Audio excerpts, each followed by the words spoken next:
So, for today's video, mayroon tayong pa voice over. Ha, char. Tapos, ayan. Aga pa namin nagsaing. 6:30 pa lang yan. Ayan. Ganda, no? Ayan, luto na. Tapos yun, brown rice, hipon, tapos dilis, hotdog, white rice.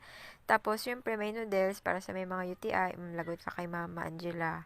Tapos yun, may fruit salad, tapos sinuglaw. Sarap niyan. Tapos yun, yun na.